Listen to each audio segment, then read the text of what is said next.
All right, hey everybody, I'm Travis Fry. I'm the tourism coordinator for the Dobson TDA and the Surry County TDA. I want to thank your teachers for allowing us to come here this morning and speak to you a little bit about tourism. It is a big industry for Surry County, you may or may not know, and I have a unique role. I serve two TDAs, Surry County TDA, Dobson TDA. A lot of our money that we receive comes from occupancy taxes. Occupancy taxes are kind of the head and bed taxes that you see, whether it be at the hotels or whether it be in Airbnbs or little cabin rentals, things of that nature. And currently we operate on about a $200,000 budget for Dobson TDA and about $180,000 to $88,000 when it comes to the Surry County TDA. We do get other forms of income that come in, whether that's through sponsorships, through events, or if it's just donations that we get. That's really our forms of income.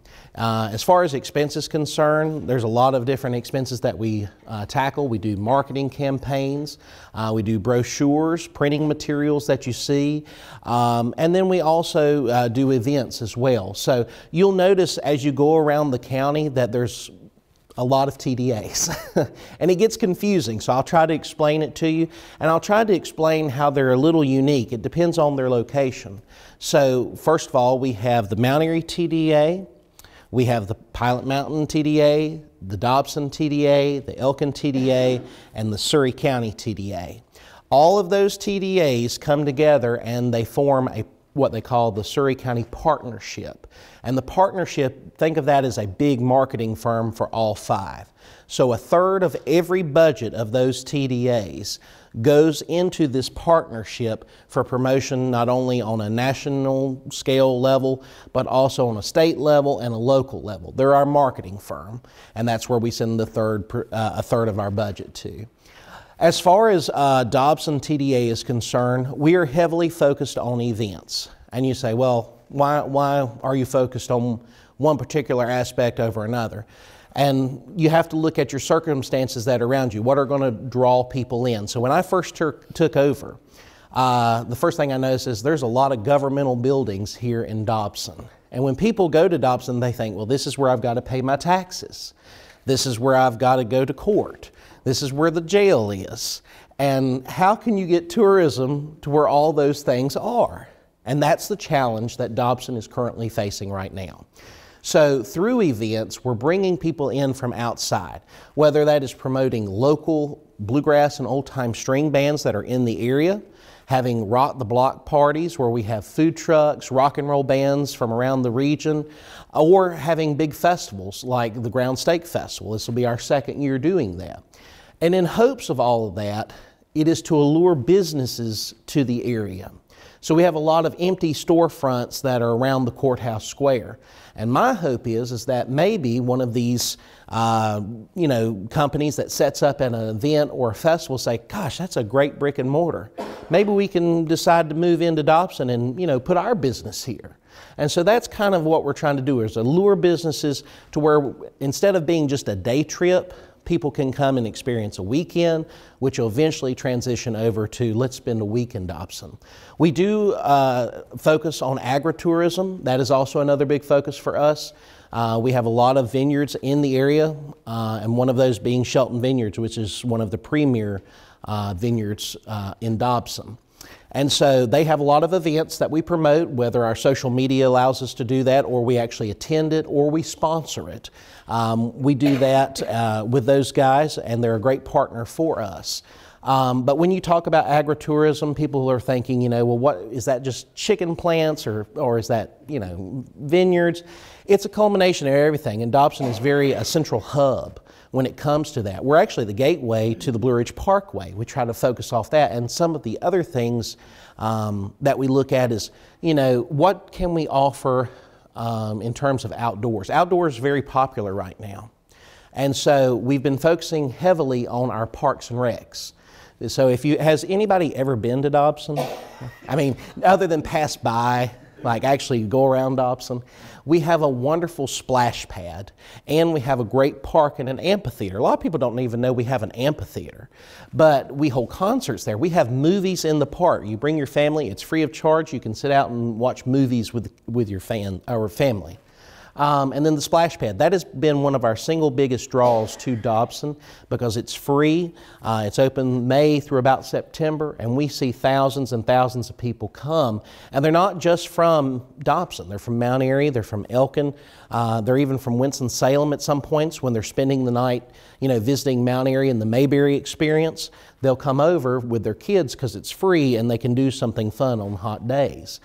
And so we have to look at that. We have to take into account, where's our trails. Last year, NC 365, which is the big conference for tourism in North Carolina, they were heavily focused on trails, right?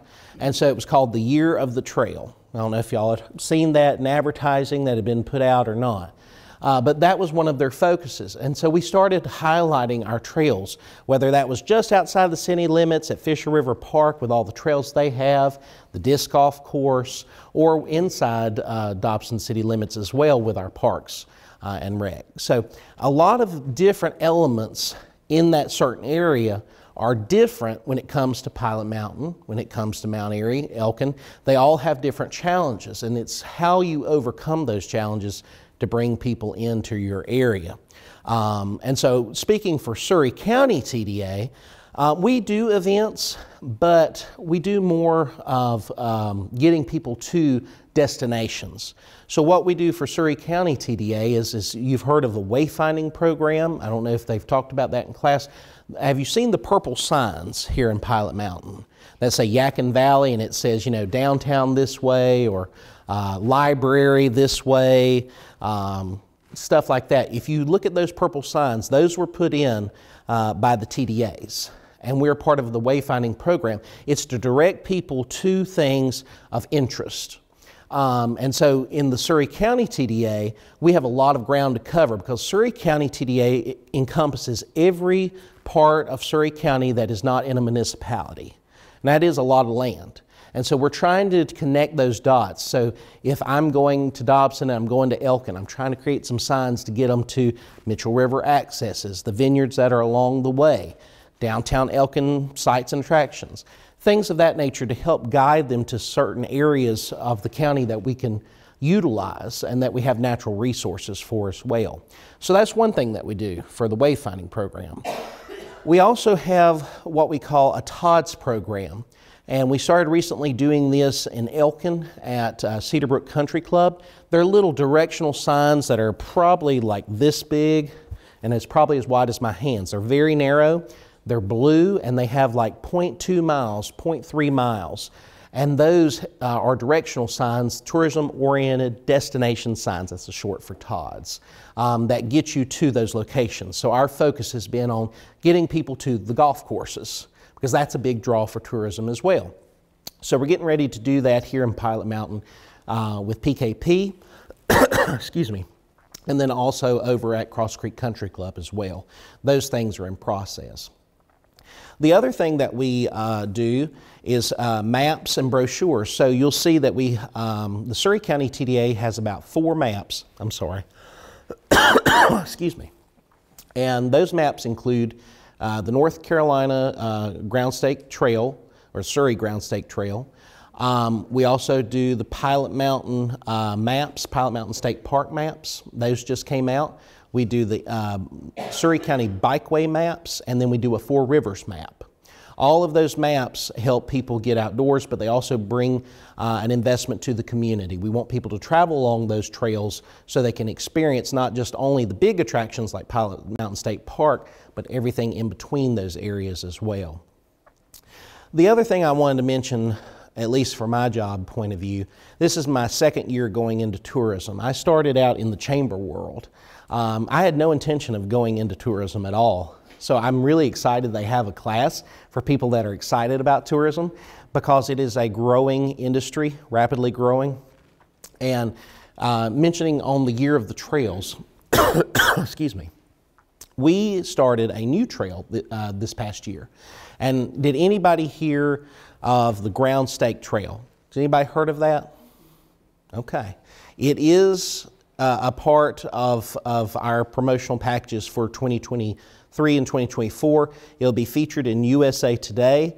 They're going to run a story on it in May, and then coming out in Our State magazine this in April, we're going to do a full spread on ground steak trail. And have anybody had a ground steak sandwich here? Okay, we've had ground steak. Okay, that's good. At least you know what I'm talking about. You'll know that that is very centralized to Surry County. If you go outside of Surry County and you ask somebody what ground steak is, they're not going to know what that is. But that's what makes us special, and that's what you need, something that'll stand out among everything else. And so we created this to highlight local restaurants along Surry County. Some of those are in the municipalities. But what they do is they make this ground steak sandwich. We promote it. We talk about the restaurants, the history, and we really get people invested in stories. We're storytellers, essentially. And so anyway, it's beginning to get a lot of attraction, and it's just like the Sonker Trail. It's similar to that. We have a sweet trail, and I thought, why can't we do a savory trail? And that's where that came into place.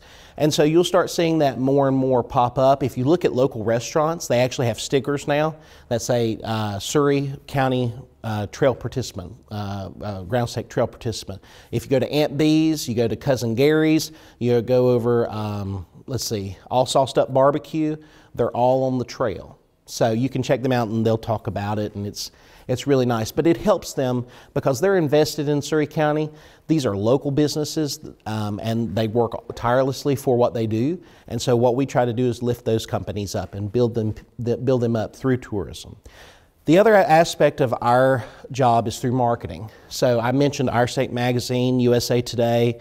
We have a lot of tools that we use. I know you guys go on and you can look at it digitally online. But when visitors come in and they want something physical to use, they look for this first, the Yadkin Valley NC All Trails Lead to the North Carolina Wine Country. This is the visitor's guide. Excuse me. It includes Mount Airy, Dobson, Elkin, and Pilot Mountain. And it has everything that you could possibly want. We have trails like the Sonker Trail, for instance. And then we talk about our wineries and all the things Mayberry and other things in the book. You can go online, YadkinValleyNC.com, and you can find more information about all the TDAs directly from this one website. It is a catch-all for tourism, and then it kind of helps us when we look at our graphics and demographics of where people are coming from, who is interested in what we're doing, what's popular. We track all that through this website. And then this is the Pilot Mountain State Park map. This has just been created. You'll start seeing these around. This has been about 4 years in the making. It takes time to go through and get things done. And then this is the Surry Ground Steak Trail that we just released last year. This is one of the physical maps that we have done as well. So I apologize for my hoarseness. But does anybody have any questions for me before I turn it over to Jenny Smith? My name is Jenny Smith. I'm the Visitor Center and Group Tour Manager in Mount Airy at the Mount Airy Visitor Center. So I work for the Mount Airy TDA. I know Travis mentioned budget numbers. We work with a yearly budget that is over $600,000, and we are 100% funded by occupancy tax. Very little other income. The only other income that we get is from our bus tours. We have step-on tour guides that we can provide for our bus tours, and they pay for that service, but that is very minimal compared to the occupancy tax that's coming in. I've been in this job for, it'll be 8 years. This September, started right before Mayberry Days. We do not do any events. So I know Dobson is responsible for putting on some events. The Mount Airy TDA does not manage any events. All we do is help promote those. So we're advertising in magazines, publications, inviting travel writers. That's the kind of thing that we're doing for those events. So a lot of our events are put on by other organizations, whether it be the Surry Arts Council, the Downtown Business Association, Mount Airy Downtown, but we're kind of a support system for those because we know that those events bring people in. Obviously, Mayberry and Andy Griffith is the biggest draw for Mount Airy, but there's other things, and a lot of people, when they get to Mount Airy, maybe they came for Andy Griffith and they don't realize that there's other things there. A lot of people are very interested in the story of the Siamese twins. Do y'all all know about Ing and Chang Bunker, the Siamese twins? And we're actually getting ready to have a new museum that is dedicated just to the Siamese twins. So that'll be interesting to see, there's something else for people to come. And that would mean that we're gonna have 3 museums in Mount Airy in our downtown area. I actually started this job when I was in high school, a senior in high school. I did an internship my first semester with a small business downtown because I thought that I wanted to be an entrepreneur and open up my own business. But what I did not realize was how much tourism impacts businesses downtown specifically, which opened up an interest into tourism. So my second semester of senior year, I interned with the tourism director, who is now my boss. So if I can give you any advice, internships make a huge difference, and you make relationships with people that you can use later on, not use, but you can work with those people later on and they can help you get where you want to be. We have, of course, many hotels in Mount Airy, the Hampton Inn, Holiday Inn Express, but one thing that is growing like crazy is the Airbnbs. If you guys have an opportunity to look on the website of Airbnb, you will be surprised at the number, or at least I think you will be, at the number of Airbnbs that are listed online. And also, there are some wild ones on there. I mean, things that you would not expect. And actually, one day Airbnb had a listing of like the most unique properties.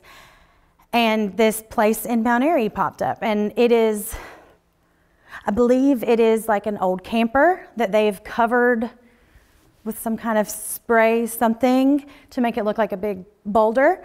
And so it looks like you're staying in a rock. And that was listed as one of the most unique properties. And it wasn't just in our area. So there's all kinds of things and things for all people, especially on Airbnb. But we do get occupancy tax from those as well. So it's not just the hotels that we get that from. When they list on Airbnb, they are required to collect occupancy tax, and then Airbnb sends that to us. Only downside is that we don't see specifically which property it's coming from. So we just get a check from Airbnb.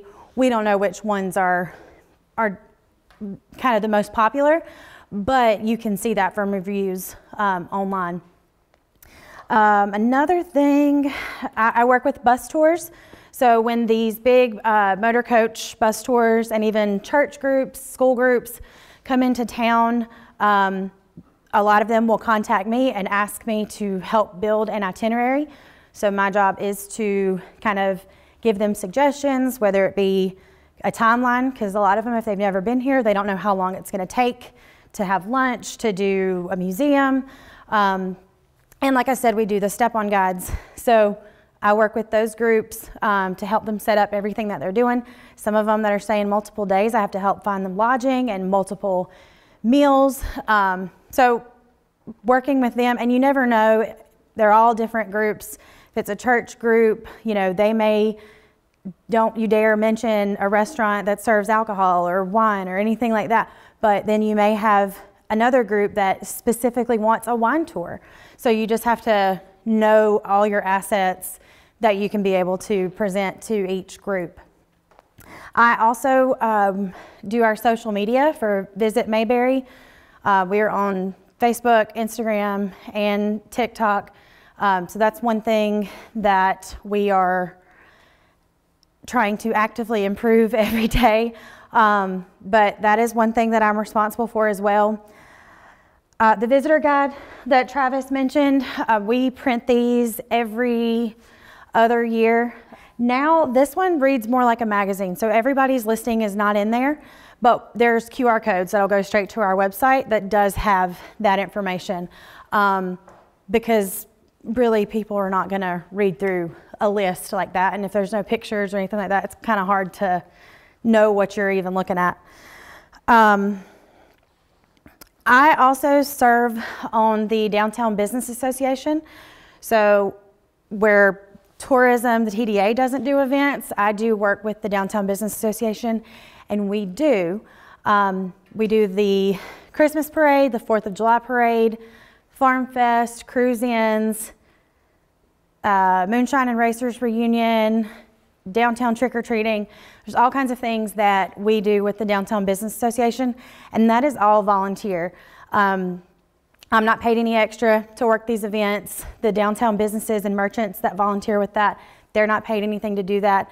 But we understand that it's something that's going to bring people to town, and usually these events will bring visitors and locals to our downtown, and the Downtown Business Association is all about making the downtown businesses successful and bringing people. We can bring the people downtown, but then they have to get them in their doors.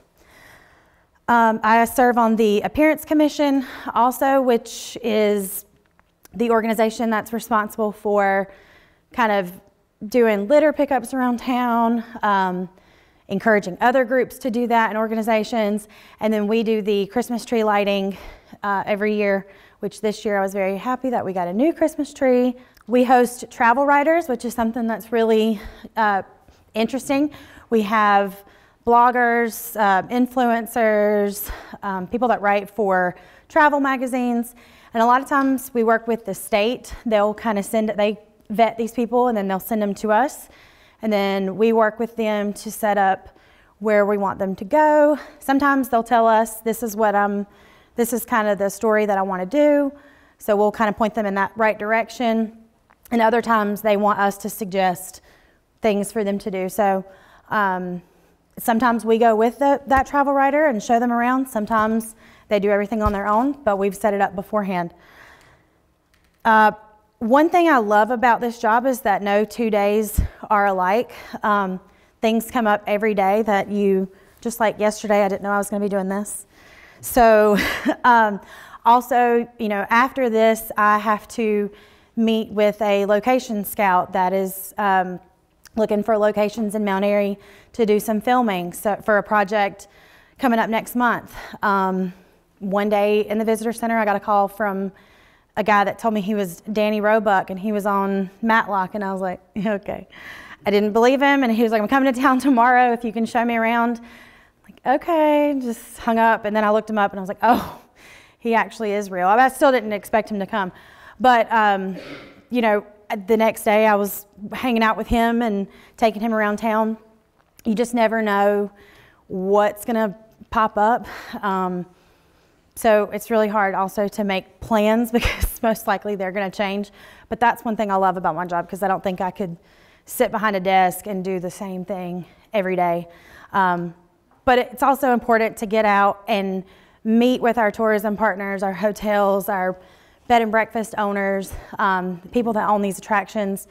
We take our visitor center staff, we try to do it at least once a year, where we take our visitor center staff out to these places, maybe something that's new or somewhere that they haven't been, and let them kind of experience it so that they can actually tell people when they come in, hey, this is, one year we did horseback riding, because the visitor center staff didn't necessarily know a lot about that and had never been. So when people come in now, they're going to remember because we went. And that's something that we think is very important, taking people around to see what all we have to offer. And we've also thought about doing those kinds of tours with employees of hotels and restaurants, because what we have found is a lot of times, we know what all there is in town and we know what all we have to offer, but you may go to a restaurant and ask, hey, what's going on tonight? It's a Tuesday night, and let's be honest, a lot of local people are going to say, oh, there's nothing to do here. But in reality, that's not true. There is plenty to do. White Elephant does a Trivia Tuesday. I mean, there's all kinds of things so we would like to get people out and train kind of the frontline staff so that everybody kind of knows what's going on and doesn't say there's nothing going on. One last thing I want to mention, we have recently started with a program that we can get all of this data. We're tracking all of this data of our visitors. The reports, we're still kind of diving into it to see what all we can get, but we're getting reports that show where people are coming from and we can tell this program, so we can say we want to know about specifically the area, the visitor center. So who's coming in our doors, how many people, where are they from, where we even know where they came from before they came into the visitor center, where they went right after the visitor center. The data is insane of how much information that we get, but all of that is it's tracking your phones. But that also helps us to know where we need to point our marketing. For the Autumn Leaves Festival, they estimate 200,000 to 300,000 people in town for that.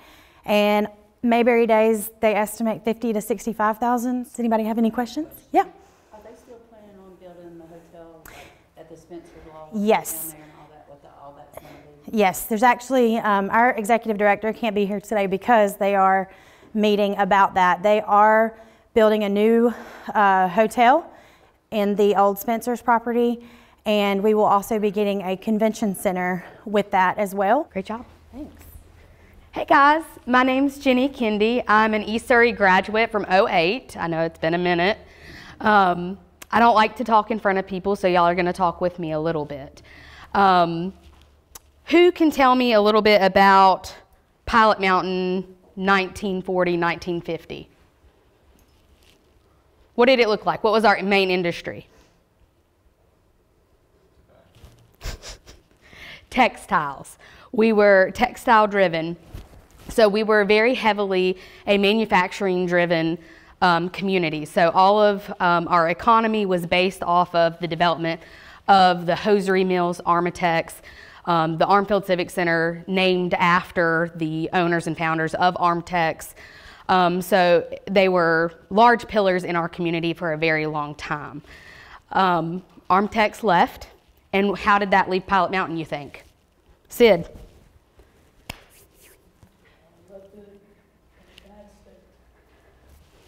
Very rough state. Yes, that's exactly right. We had built out our infrastructure to accommodate these large manufacturing facilities, and here we are with water, sewer, to support that industry that up and left. What do we do now? We now have vacant buildings. What happens? You have to get creative, right? And that's where our community has been absolutely phenomenal to work with. So I was hired as the Main Street Director back in 2018, and my primary goal is to drive economic development for the town as a whole. Looking at our Main Street area, because that's where the core of all of our businesses are, that is where we decided to focus.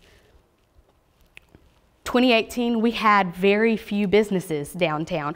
We had approximately a 60% vacancy rate of our downtown businesses, our downtown buildings. What were we going to do? Get creative. We used our events to catalyze economic development and to encourage growth. What's your favorite place to go and visit? Civic Center. In all of the United States, where's your favorite place to go visit? Not here. Probably Blue Ridge Mountains. What's your favorite thing to do while you're there? Just enjoy the views of the place. Enjoy the place. That was our strategy, was to really focus our economic development on our place-based strategy. So creating a place that people love to be at, that's interesting, that offers unique experiences, has a unique history, and that is done through historic preservation. So looking at preserving our buildings, because they have unique stories to tell, going back and looking at the stories of the businesses that once were there, and highlighting the stories of the businesses that are there now. And so as we started creating events around those ideas, We also were looking at where do we see ourselves in 5 and 10 years. So as part of the Main Street organization, we started doing a visioning forum to be able to talk to our community members and get input about what they wanted to see our community transform and become. And so I'm going to read our vision statement because it's something that we're really proud of. Downtown Pilot Mountain, sitting at the foot of North Carolina's most iconic natural landmark, offers a mountain vibe through music and arts and a variety of shopping and farm-to-table experiences in a pedestrian, cycling-friendly environment. Downtown serves as the base camp for outdoor adventure and agritourism, promoting an active lifestyle, bringing it all together as a place for families to thrive in mind, body, and soul. So a minute ago, I mentioned that we're using events as a catalyst for economic development. We have used them as a way for smaller businesses to have a pop-up opportunity to see what it would be like without having to make the jump into having a brick and mortar business. And we've actually had an incredible amount of success with that, with roots starting with our vintage markets back in 2017. Several of our businesses that you see downtown got their start from pop-up markets, such as the vintage market. We've decided to use our events also as a business recruitment tool. Last April, we hosted an outdoor adventure festival and expo, and there we chose to highlight our natural assets, our outdoor recreation assets of all of Surry County, and especially using our mountain, because it's right here, it's our namesake, to really leverage those assets to be able to recruit businesses in the outdoor recreation industry. So we opened up our Main Street and invited specifically vendors who were associated with the outdoor rec industry to come and set up and showcase what they offer. And then we set it off with a bang with a huge concert.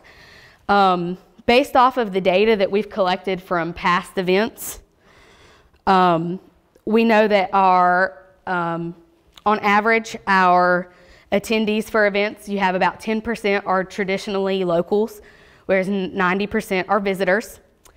Your average travel party size is about 2.5 people. I don't know how you get a half person, but roll with me. Locals normally spend about $100 for the time that they're here for a trip. And then your visitors normally spend about $350 when they come and they travel. And a big bulk of that has to do with their lodging, which then feeds back into your occupancy tax. So for our outdoor expo that we hosted last April, we had about 18,000 people that showed up for that event. So when you run those numbers I just mentioned against that, it translates to about $2.3 million of input into our economy, which is huge. And so we've used that as a way to directly impact our local economy, but we're also using it as a tool to start developing site sheets to be able to hand people in the outdoor recreation industry to show them what our area has to offer and why they would want to do business here. That is my primary role, is to drive economic development and business recruitment and retention for our area. It is a way to activate those old abandoned warehouses and really see a new life come into those, and will increase the amount of people that we have in our area and our ability to make resident life better and improve our quality of life. So if you would have asked me back in 2008 if I thought I would be in the hospitality industry, I would have said heck no. I went to school for history and philosophy and then ended up getting an MBA in project management. While I was doing that, I was working a full-time job in banking and ended up focusing a lot on business development. So it all ended up working out, and where you see downtown development for Pilot Mountain collide with tourism is that we both have the same goal that we want to get people here to this area, but our root purpose is a little bit different. So for our tourism group, their purpose is to have heads in beds to increase that occupancy tax. And for our Main Street organization, it's to get feet on the street, which will give our businesses an opportunity to increase the revenue inside of their stores. So we have a common goal, but our purpose is a little bit different. So we have done a great job working together, creating vibrant places, added full of public art, color, creating a nightlife that was previously non-existent in this town. Yeah, so that's a little bit about what we're doing here in Pilot Mountain. You know, last year we focused very heavily on, you know, that idea of making downtown a base camp for outdoor adventure. Over 2024 and 2025, we're really going to be working towards highlighting the agritourism industry. But I'm very hopeful this year. We have some great connections with the Surry County Farmers Market, and we're looking at having a successful market up and running in April. So hopefully highlighting the farms that we have locally in that farmers market and providing that as another source of food and another opportunity of things to do for our local residents, I think will really highlight the agritourism piece. And I was going to say real quickly, we all work together. I know you've heard, you know, there's a lot of different things going on with each community, but we do partner together on projects. We work together as much as we can because all ships rise together. And so that's kind of what makes us unique. I think all of us here, you know, we never had the dream or idea of being in tourism, but when you start getting, you know, passionate about your community and you start understanding the value of tourism and the economic impact that it puts into your communities, you get really passionate about it, and you just, you know, it's not really a job. I think we can all say we love our jobs. And it's a wonderful time to be in tourism. So I'm so excited for you guys that you're getting to learn this early. I wish we could have learned this in high school and middle school as well, because you don't realize what you have around you until you're gone. You go to college and you go off and you start your own career and things of that nature, but there's just something about home that is unique. And so we hope you guys will start venturing out into the county, places that you would never think to go. Pick up some brochures, go online, check out all the different things, and you can really see the investment that tourism is making into the local businesses and to the community. One other thing I want to mention as well, at least for the Surry County TDA, I don't know if Mount Airy or others do it, we also do grant programs as well. So nonprofits, local agencies that make a difference, like the Sartan Mountain Friends. We have the Historical Society of Surry County. Others that are in the area, we help give them money through a grant program. They go through the process, and that helps build up the community as well. So we try to help nonprofits as much as we can in that area. And if anybody needs volunteer hours, I know that Jenny and myself and probably Travis, we have those for you. So we've got plenty of events that you can get plenty of volunteer hours. But I'm excited for you guys because tourism is growing. It is a thriving industry. And so just stick with it. If you're interested in it, you can make a career out of it. And you can see we're fairly young. And so, you know, you can hop right out of college and start working right in tourism.